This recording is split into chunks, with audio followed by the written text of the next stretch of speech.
அன்பர்களுக்கு வணக்கங்களும் வாழ்த்துக்களும். இந்த பதிவு அன்பான மிதுன லக்ன நேயர்களுக்கு. இப்போ மிதுன லக்னத்துக்கு 7 நாட்களுக்கான பலன் ஜனவரி 20 முதல் ஜனவரி 26 வரை, சனிக்கிழமை முதல் வெள்ளிக்கிழமை வரை. சனிக்கிழமை அன்னைக்கு கார்த்திகை நட்சத்திரம் மேஷராசியில் ஒரு பாதம் முடிஞ்சு காலையில் 8:52க்கு ரிஷபராசியில் உள்ள 2ஆம் பாதத்துக்கு சந்திரன் நகர்கிறார். அப்போ 12ஆம் இடத்துல சந்திரன் சூரியனுடைய நட்சத்திரத்தில் செயல்படும் பொழுது சூரியன் நமக்கு நம்மளுடைய லக்னத்திற்கு 8ஆம் இடமான மகர ராசியில் இருக்காரு. அதுவும் தன்னுடைய சொந்த உத்திராட நட்சத்திரத்தில் இருக்கார். இது நமக்கு நன்மைகளையும் உதவிகளையும் பிறர் சார்ந்த ஒரு வளர்ச்சிகளையும் ஈடுபாடுகளையும் புதிய செயல் திட்டங்களையும் புதிய அணுகுமுறைகளையும் நமக்கென்று முன் யோசனைகள், அதாவது இதை ஒரு புதுசாக ப்ராசஸ் பண்ணி பார்க்கலாமா அப்படின்ற ஒரு டெக்னாலஜிக்கல் ஒரு தொடர்புகள் ஏற்படுறதையும் இது குறிக்குது. அது சம்பந்தப்பட்ட நபர்கள் நம்ம தொடர்புக்கு வருவார்கள். ஸோ அந்த மாதிரி ஒரு நல்ல நாளாக இதை நீங்கள் பயன்படுத்திக்கலாம். ஜனவரி 21ஆம் தேதி ரோகிணி நட்சத்திரம், சந்திரன் தன்னுடைய சொந்த நட்சத்திரத்தில் இருக்காரு. பணம் போட்டு பணம் பண்ணுறதுக்கு உண்டான காலகட்டம் தான். அதே நேரத்தில் நமக்கு மூலதனம் பண்ணுறதுக்கும் உரிய காலகட்டம் தான். சுப செலவுகள் நடைபெறும், அது மூலதனமாகவும் இருக்கும். அதே நேரத்தில் நமக்கு பண வரவும் பற்றாக்குறையும் இல்லாமல் நல்லா போகக்கூடிய நல்ல நாளாக அமைகிறது. ஜனவரி 22ஆம் தேதி மிருகஸ்ரீஷ நட்சத்திரம், செவ்வாய் கிரகமானது நம்ம லக்னத்துக்கு 7ஆம் வீட்டில் உட்கார்ந்துருக்காரு. புதனோட சேர்ந்து பூராட நட்சத்திரம் சுக்கரனுடைய நட்சத்திரத்தில் உட்கார்ந்துருக்காரு. சுக்கரனும் அந்த 7ஆம் வீட்டில் கேதுனுடைய நட்சத்திரத்தில் இருக்காரு. அதனால இப்போ நமக்கு செவ்வாய் கிரகம் நம்மளுக்கு எதிரி தான். அதே நேரத்தில் எமோஷனை காட்டக்கூடிய கிரகம். 7ஆம் இடம் என்பது கணவனானால் மனைவி, மனைவியானால் கணவன். அப்போ செவ்வாய் கொஞ்சம் முன்கோபத்துக்கு உண்டான கிரகம். அதனால கொஞ்சம் பேச்சுவார்த்தைகளை கொஞ்சம் கரெக்ட் பண்ணிக்கணும். சுக்கரன் என்பது கவர்ச்சி மற்றும் முறையற்ற ஒரு உத்வேகத்தை உண்டு பண்ணும். உத்வேகம்னா இன்டென்ஷன் சொல்றோம் இல்லையா, அது மாதிரி.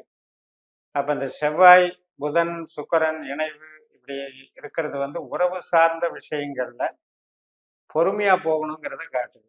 எமோஷனலி அட்டாச்சா பதட்டம் பட்டீங்கன்னா அதுல ஏதாவது சஞ்சலங்களும் சங்கடங்களும் வந்துடும். அதனால கொஞ்சம் அதை மைன்யூட்டா கொண்டு போய்க்கணும், பட்டும் படாம போய்க்கணும். அதே நேரத்தில் தொழிலுக்கும் வேலைக்கும் நம்மளுடைய பணவரவுக்கும் சாதகமான நல்ல நாளாக அமைகிறது.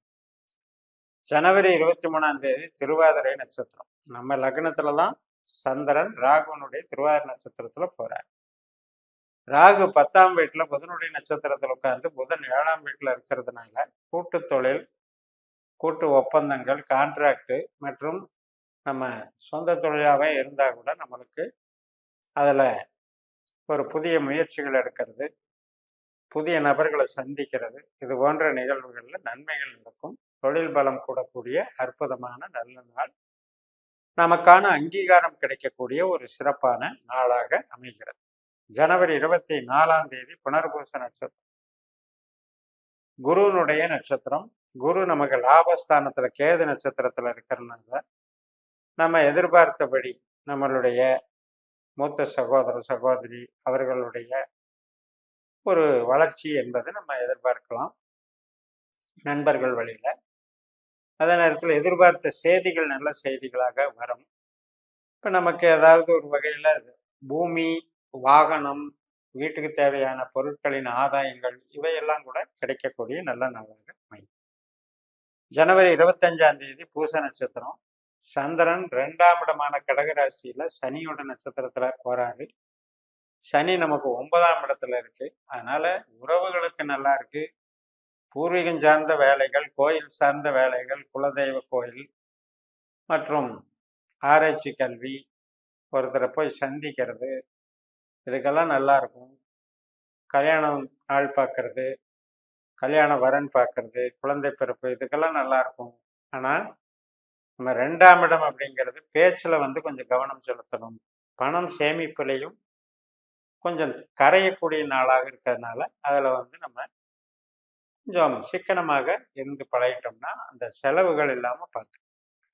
அடுத்த நாள் கடைசி நாள் வெள்ளிக்கிழமை ஆயில்ய நட்சத்திரம் காலையில் 10:27க்கு பூசம் முடிஞ்சு ஆயில்யம் தொடங்குது.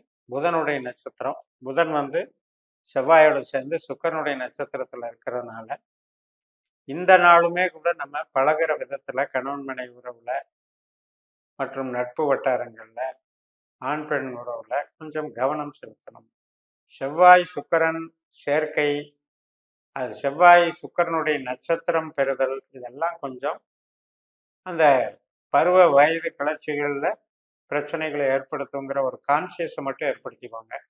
எல்லாருக்குமே அது அப்படியே இம்ப்ளிமெண்டேஷன் ஆகாது. அவங்கவங்க ஜனன ஜாதகத்தில் அந்த பருவத்தில் அந்த செவ்வாய் திசை புத்தி அந்தரம், சுக்கிர திசை புத்தி அந்தரம், 7ஆம் இடம் 5ஆம் இடத்துக்கு தொடர்புடைய அமைப்பில் இருக்கிறவங்களுக்கு தான் இந்த இன்சிடென்ட்ஸ் எல்லாம் ஏற்படும். மற்றபடி தொழிலுக்கும் இப்போ ஒரு கன்ஸ்ட்ரக்ஷன் தொழில், இன்டீரியர் டெக்கரேஷன், ஒரு ஹார்ட்வேர் சம்மந்தப்பட்டது, எலக்ட்ரானிக்ஸ் சம்மந்தப்பட்டது, கருவிகள் தயாரிக்கிறது, கம்ப்யூட்டர் சாதனங்கள், இதுக்கு எல்லாமே நல்லா இருக்கும். ஸோ சிறப்பான நாள். நம்மளுக்கு 2ஆம் இடத்துல சந்திரன் இருக்கிறதுங்கிறது நமக்கு ஒரு பணவரவுக்கு உகந்த நாள். கடகராசி, விருச்சிக ராசி, அதே மாதிரி நமக்கு மீனராசி, இந்த 3 ஜலராசிகளும் நம்மளுக்கு தொழிலுக்கும் பணவரவை தர்றதுக்கும் வேலைக்கும் உத்தரவாதத்தை கொடுக்கும் நல்ல ராசி. அப்படிப்பட்ட ராசிகளில் சந்திரன் போகும்போது நமக்கு இயல்பாகவே இந்த தொழில் பலத்தை இன்க்ரீஸ் பண்ணி கொடுக்கும், வளர்ச்சிகளை கொடுக்கும். பட் இந்த டைமில் இந்த செவ்வாய் சுக்கிரன் காம்பினேஷன் இருக்கிறதுனால உறவு சார்ந்த நட்பு வட்டார புதிய அறிமுக பழக்க வழக்கங்கள் சார்ந்த விஷயங்கள்ல கொஞ்சம் கவனம் எடுத்துக்கோங்கிறது தான் இதில் கவனிக்க வேண்டிய விஷயம். இந்த 7 நாட்களில் இது மாதிரி நம்ம சந்திரனை பேஸ் பண்ணி ஒவ்வொரு நாளும் ஒவ்வொரு நட்சத்திரமும் நம்ம இப்படி வேலை செய்யுதுன்னு பார்த்தா கூட நம்ம ஜனன ஜாதகத்தில்னு ஒரு கணக்கு இருக்கு. அது உபநட்சத்திர கணக்கு.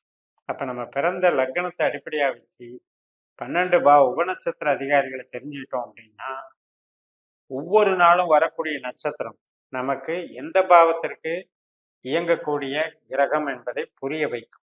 அப்படி புரிஞ்சுக்கிட்டீங்க அப்படின்னா லைஃப் லாங் அந்த கெட்ட நட்சத்திரம் வர்ற அன்னைக்கு புது காரியங்களை செய்யாமலும் தவிர்த்துக்கிட்டு நல்ல தொழில் யோக நட்சத்திரங்கள்ல நல்ல தொழில் பல ஆதாயங்களை பெருக்கிக்கிட்டு உறவுக்கு சப்போர்ட் பண்ண நட்சத்திரங்கள்ல உறவு சார்ந்த முடிவுகளை எடுத்து பழகிட்டு எல்லாத்தையுமே நம்ம நெறிப்படுத்திக்கலாம்.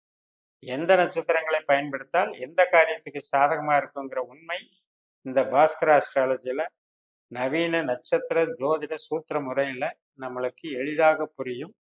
இதை பயன்படுத்தினீங்கன்னா உங்களுக்கு அந்த உங்களுடைய கேள்விகளுக்கும் உங்களுடைய எதிர்பார்ப்புகளுக்கும் கரெக்டான ஒரு ரூட்டை காட்டும். அந்த ரூட்டின்படி நமக்கு அமைப்புகள் இருக்கும். 12 பாவ கொடுப்பினைகளை முதல்ல நம்ம தெரிஞ்சுக்கணும். 12 பாவ கொடுப்பினை என்பது என்ன அப்படின்னா ஒருத்தருக்கு அறம் பொருள் இன்பம் வீடு என்பதுதான் ஜோதிடம்.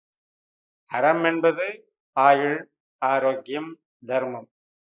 இதுக்குன்னு எந்த கிரகம் நம்மளை சப்போர்ட் பண்ணுது, பொருளை சம்பாதிக்க எந்த கிரகம் சப்போர்ட் பண்ணுது, உறவையும் இன்பத்தையும் கொடுக்கறது எந்த கிரகம், கஷ்டத்தையும் நஷ்டத்தையும் கொடுக்கறது எந்த கிரகம், இவ்வளவுதாங்க இந்த ஜோதிடத்தினுடைய தன்மை. இதை நாம இந்த நட்சத்திர சூத்திர முறையில பயன்படுத்தி வெற்றி காண்போம் என்று கூறி நிறைவு செய்கிறேன். இந்த சேனலை சப்ஸ்கிரைப் பண்ணி ஷேர் பண்ணுங்க. உங்க தனிப்பட்ட ஜாதக பலாபலன்களை என்னுடைய வாட்ஸ்அப் நம்பர்ல தொடர்பு கொண்டு பலன் பெறுங்கள். உங்களிடமிருந்து விடைபெறுகிறேன். உங்கள் ஜெயம்எஸ். நன்றி, வணக்கம்.